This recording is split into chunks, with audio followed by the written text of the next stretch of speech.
Bonjour chers spectateurs et bienvenue pour ce nouveau numéro de Kinéfrag.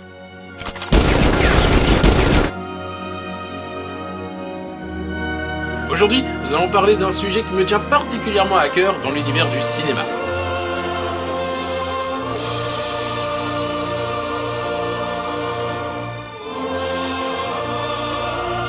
Cet élément, vous l'aurez compris, c'est la musique de film.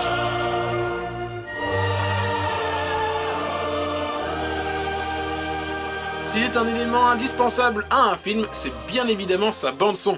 Je parie que, comme toute la planète, vous avez vu le teaser du prochain Star Wars, et rien qu'à entendre ses premières notes...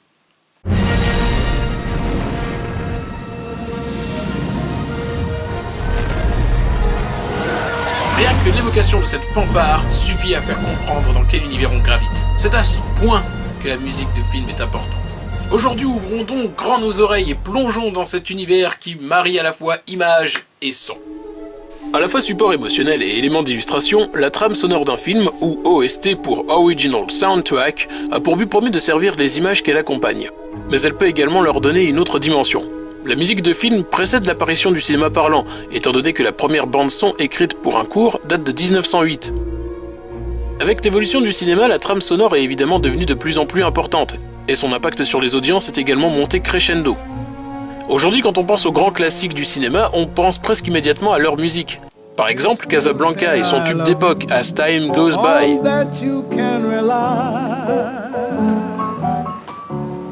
No matter what the future brings, as time goes by. Sam, I thought I told you never to play. La chevauchée des Valkyries, popularisée par le Apocalypse Now de Francis Ford Coppola.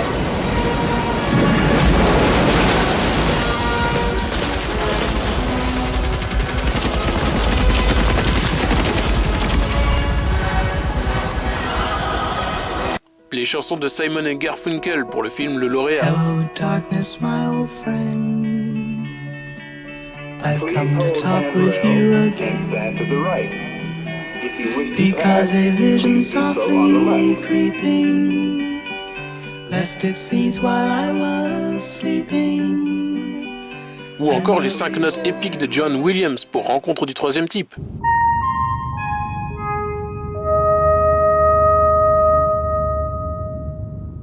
À la manière d'un réflexe pavlovien, l'évocation de ces quelques notes sont suffisantes pour évoquer le souvenir et l'ambiance d'un film. Dans le domaine, on compte pas mal de grands noms qui ont donné à la musique de film leur lettre de noblesse. Elle connaît son âge d'or dans la période des années 30 jusqu'à la fin des années 50. Bon nombre de grands compositeurs de l'époque sont, à l'instar de leurs collègues réalisateurs, issus du vieux continent et définissent le son classique d'Hollywood. À partir des années 60, la trame sonore n'est plus obligatoirement associée aux grandes envolées lyriques. Elle laisse progressivement la place aux courants musicaux actuels, avec en tête le rock et le folk, alors en pleine explosion. Les années 80 voient le boom de la soundtrack avec des chansons écrites spécifiquement pour le film, qui se vendent comme des tubes.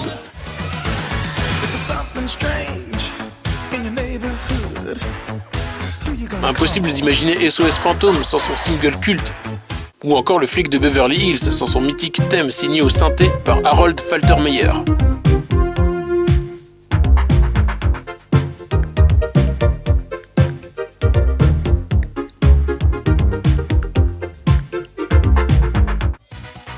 Cette période marque l'incursion massive d'artistes venus des scènes musicales alternatives. Les chanteurs et compositeurs cessaient l'exercice de la bande-son, avec succès pour la plupart. Certains quitteront même la scène pour s'y donner à temps plein. Cette tendance est loin de s'être arrêtée car bon nombre de compositeurs actuels sont venus de divers univers musicaux. Clint Mansell, membre du groupe New Wave Pop Will It Itself, Johnny Greenwood de Radiohead ou encore Trent Reznor, le leader de Nine Inch Nails, pour ne citer que, ont achevé leur transition vers la musique de film. Comme les longs métrages, la musique colle aux tendances de son époque. Sympathique petite leçon d'histoire. Cependant, il y a deux choses à distinguer dans l'univers de la musique de film. Il y a ce qu'on appelle la soundtrack, et il y a ce qu'on appelle le score. Effectivement, aujourd'hui il est commun de voir musique pop croiser partition orchestrale sur certaines bandes-sons. On parle alors d'une soundtrack, où on regroupe tout ce qui est de l'ordre des chansons utilisées et parfois conçues pour le film en question. Le score, c'est la trame sonore écrite spécifiquement pour les scènes du film, la plupart du temps orchestrale. Exemple, la bande sonore de Pulp Fiction est une soundtrack, puisqu'elle consiste en une sélection de musique préexistante. Soundtrack et score jouent activement dans la réussite d'un film et a son empreinte dans la mémoire collective. On a parlé de Pulp Fiction plus tôt, et sa bande-son est un remarquable exemple de symbiose entre image et son. Certains réalisateurs doués comme Stanley Kubrick, Wes Anderson ou Quentin Tarantino, non contents de remettre au goût du jour des tubes d'antan, savent comment des chansons ou musiques préexistantes peuvent vivre au cœur d'une scène. D'autres metteurs en scène préfèrent la voix traditionnelle, que la musique soit taillée pour l'histoire qu'ils veulent raconter. C'est ici qu'interviennent les compositeurs qui ont la tâche non moins ardue de donner une identité propre, un son unique au film pour lequel ils écrivent. Et dans ce domaine, le cinéma a été marqué par des collaborations de compositeurs fétiches, la plus connue étant évidemment celle de Steven Spielberg et John Williams, deux géants du ciné moderne qu'on ne présente plus. Ce couple d'artistes a montré bien plus que tous les autres combien une grande musique pouvait soutenir un aussi grand film. Souvent bâchée du revers de la main par quelques soi-disant élites, la musique de film d'aujourd'hui voit planer une aura négative autour d'elle. Manque d'originalité, incursion envahissante de styles contemporains, utilisation de sons synthétiques au détriment d'un orchestre, etc. On criait presque à l'hérésie lorsque The Social Network se voyait attribuer l'Oscar de la meilleure bande-son. Certains en viennent à oublier que c'est aussi un business et que les artistes doivent se plier non pas seulement au désir des metteurs en scène, mais aussi à une industrie qui doit suivre le mouvement.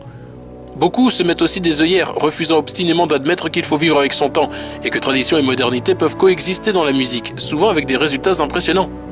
Vous l'aurez compris, la musique de film est un sujet bien vaste et difficilement résumable en quelques lignes. En bref, on peut dire que c'est une composante quasi essentielle de l'ADN d'une œuvre. C'est une partie intégrale de son essence et un niveau de lecture supplémentaire qui s'ajoute à l'expérience cinématographique. En soi, la musique est à la base un élément déjà vecteur de tant d'émotions et d'interprétations qu'une fois couplée à des images mouvantes, elle ne peut que s'épanouir. Igor Stravinsky aurait dit que la musique de film doit servir de papier peint, dans le sens où elle doit supporter ce qui se passe à l'écran. Mais elle existe aussi en dehors des écrans et peut à ce titre être le papier peint de toutes les histoires possibles. Si comme moi l'univers de la musique de film vous passionne, et si vous êtes aussi un cinéphile patenté, je vous recommande très fortement, surtout si vous êtes sur Paris, d'assister au Festival des musiques à l'image qui se tient à la Gaîté Lyrique. Depuis 2011, l'endroit y accueille compositeurs et musiciens lors de masterclass passionnantes durant lesquelles ils parlent de leurs expériences dans la sphère cinématographique. L'édition de cette année, qui a eu lieu en novembre dernier, a accueilli Jean-Michel Bernard, compositeur fétiche de Michel Gondry, Fernando Velázquez, compositeur espagnol récemment auréolé à Hollywood, et Michael Giacchino, collaborateur régulier de J.J. Abrams. He goes, "This is going to be the toughest job you've ever had." I was like, "Yeah, I understand that. I'm going to work hard and do my best." And he goes, "No. Your music could ruin my movie." Voilà, j'espère que cet épisode de Kinéfrag vous aura plu et vous aura donné envie d'écouter un petit peu plus de musique de film si vous n'êtes pas déjà fan. Quant à moi, je vous laisse et vous dis à bientôt pour un prochain numéro. Allez voir plein de films, allez voir, écouter plein de musique et amusez-vous bien.